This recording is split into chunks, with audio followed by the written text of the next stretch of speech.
Muy buenas tardes, queridos hermanos.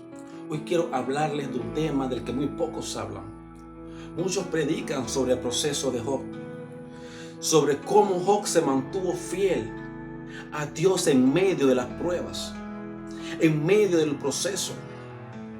Tanto así que su esposa, en un momento de desesperación, le dice a Job: Job, maldice a tu Dios y muérete. Pero Job respondió con aquella frase que todos conocemos: Jehová dio y Jehová quitó, sea el nombre de Jehová bendito. Pero, ¿qué había en el corazón de Job? ¿Qué lo llevó a este proceso? La Biblia dice que Job era un hombre justo y recto y temeroso de Dios y apartado del mal. Aún la misma Biblia, en Job capítulo 1, verso 8, el mismo Dios lo llamó un varón perfecto. Pero cuando vino la prueba, su corazón quedó expuesto. Job empezó a pensar que no merecía su sufrimiento y quiso pedirle explicaciones a Dios. Ahí se reveló lo que realmente había en su corazón. El pecado oculto de Job era la soberbia. Job había llenado su corazón de soberbia.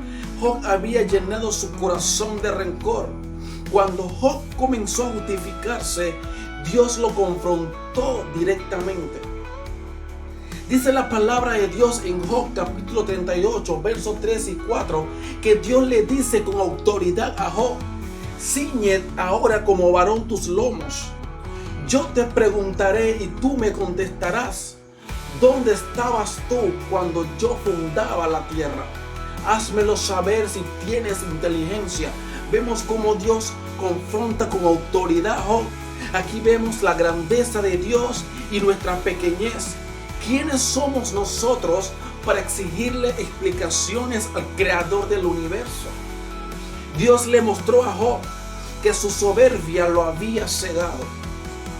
Y lo mismo nos pasa a muchos cuando atravesamos por pruebas. En lugar de confiar en Dios, cuestionamos su justicia. Le queremos pedir explicaciones a Dios del por qué estamos pasando por el proceso, en vez de buscarlo y entregarnos cada día más a Él.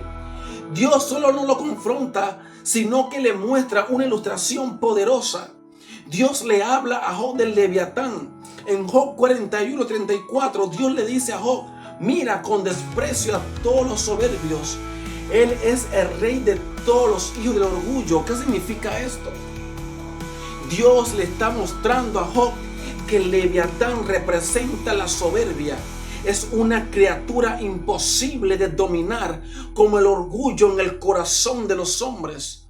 Job, sin darse cuenta, había hablado con un espíritu de autosuficiencia, reclamando que Dios no estaba siendo justo con él.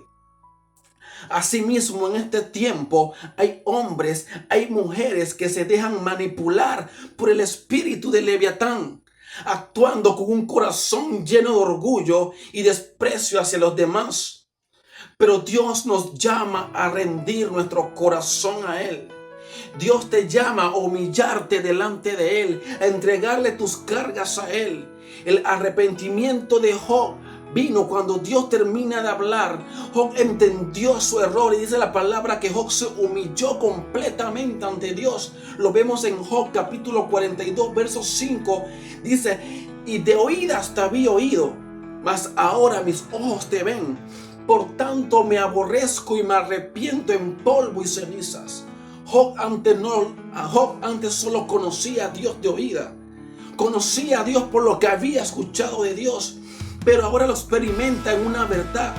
Tuvo un encuentro real con Dios y cuando reconoció su error, Dios lo restauró y le dio el doble de lo que él había perdido. Hoy en día hay muchas personas como Job que creen que sirven a Dios, pero solo lo conocen de oídos. Pero cuando viene la prueba, se quejan, dudan y hasta le piden explicaciones a Dios.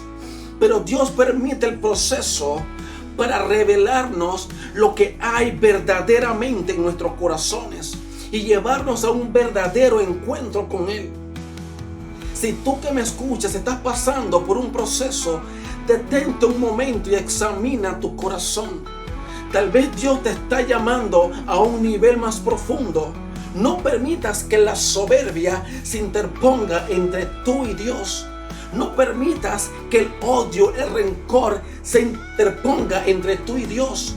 Hombre y mujer que me escuchas, si estás atravesando una prueba y no entiendes el por qué, deja de quejarte y comienza a adorar a Dios. Empieza a buscar a Dios. Rinde tu corazón ante Dios y Él traerá restauración a tu vida. Si este mensaje ha tocado tu corazón, compártelo con alguien más que lo necesite. Y si aún no estás suscrito a mi canal, suscríbete para seguir recibiendo palabra que transformará tu vida. Dios te bendiga y te dé fortaleza en este proceso. Yo sé que Dios hará cosas grandes en tu vida. Solo entrégale tu corazón a Dios. Que Dios te bendiga.